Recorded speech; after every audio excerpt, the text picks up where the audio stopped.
would you like to lead us off? Sure. Just your thoughts on Jack and his start, obviously coming off the Vanderbilt game, and then how important was it or big was it for Ryan Slater to get 6 outs and only 15 pitches?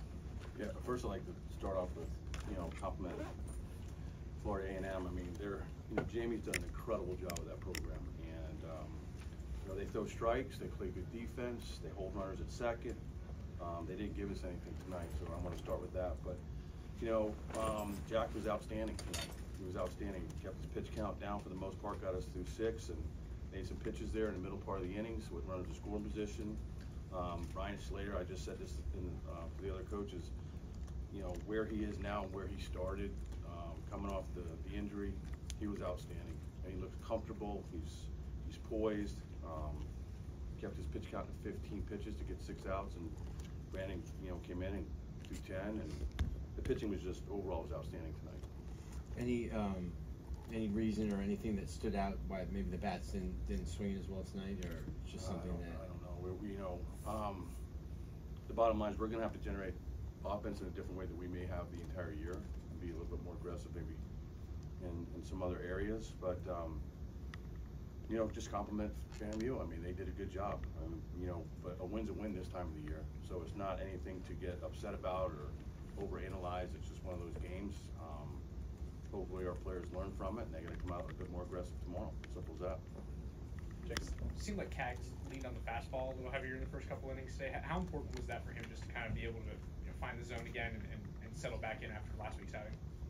Yeah, I mean, he's had 3 of his last 4 starts have been outstanding. I mean, I think people tend to focus on the negative more than the positive, and everybody focuses on his start last Saturday. But trust me, if I didn't think that he was going to go out there and give us a good effort, we wouldn't have started him. So the way the score ended up, the 3-run game, I mean, we had to pitch really well tonight. And sometimes you're going to win with your offense, sometimes you're going to win with your pitching. Tonight it just seemed we did just enough offensively, and our pitching was outstanding.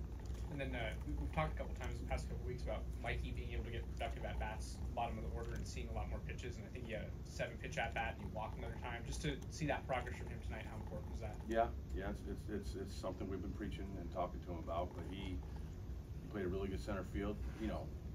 Josh's play there, to end the ball game was an incredible play. Richie's throw was a really, really good throw, obviously, and all in all, is we did just enough to what we needed to do to win the game. Is that one of those endings? They say if you go to the ballpark, you might see something you've never seen before. Just 2 throws at the 2 plays at the plate back to back to end the game. Yeah, when you do this long enough, you tend to see just about everything. So it just happened. It is what it is. Slater only throwing 15 pitches. Is that for you up to use him maybe all 3 days possibly? I'm just worried about tomorrow. He's available tomorrow, so we'll keep it at that. Coach, can you talk about just Florida A&M, just small school coming in and playing just that resilience, a really challenging team. Your team is the number 2 seed in the nation. So just talk about how those guys really came in. A lot of those guys are played their first NCAA tournament game, in their career. Just talk about their resilience and really how they challenged y'all tonight. Yeah, I mean, I opened up this whole press conference with that. I think Jamie's done an incredible job. I mean, like I said, they play, fundamental baseball. They don't give you anything. He always makes the right moves. He went to his closer there in a 2-run game. He did his job, and I mean, the whole staff for them. I mean, it's I know they're disappointed they lost, but and there's no trophies for having a close game like that. But it's at the same time, they played a really good game in front of an outstanding crowd that we had, and they kept their composure, and there wasn't a leadoff walk to start a big inning. They didn't kick any balls. The shortstop made a few nice plays, and I mean, hats off to them. They just played a really good game. But in the big picture, their program, it's come light years since Jamie took over. Is there any concern that you guys were way out in front of the ball a lot tonight, that carries over? No, I mean, just get ready to play tomorrow. Yeah. It's only when there's not much offense like tonight does it help. Obviously, when you get that runs early in the dugout, just kind of set the tone. Yeah, we talked about coming out fast, and obviously Josh hit the 2-run homer there in the first, and the night that you didn't think anybody was going to get one out of here. But more importantly, with Lucic back in, that third one was huge. And if we'd have got the fourth run, we'd have ran probably Slater back out there. But that was huge. I mean, you go into the ball game into the ninth with a 3-run lead rather than 2. It totally changes your mindset. And that third one was just as important as the first 2. What's your quick scout of Texas Tech and pretty offensive lineup, it looks like? We haven't really. I mean, we got them on paper.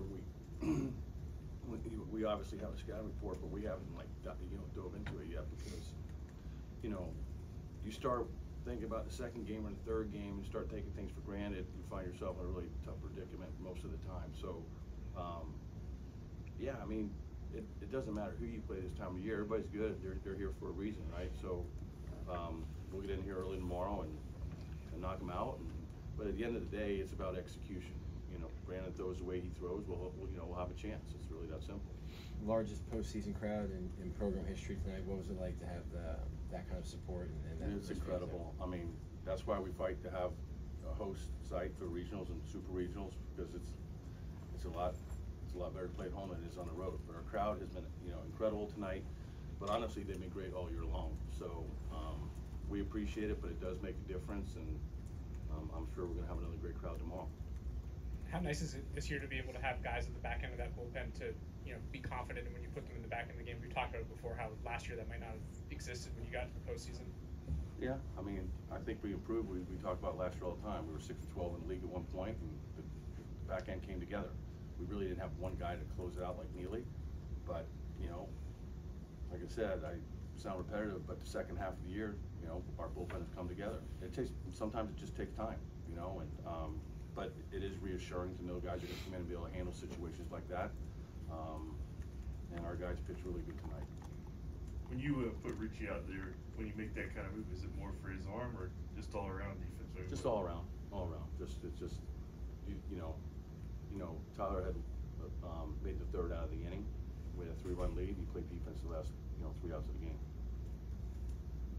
Final questions? Thank you.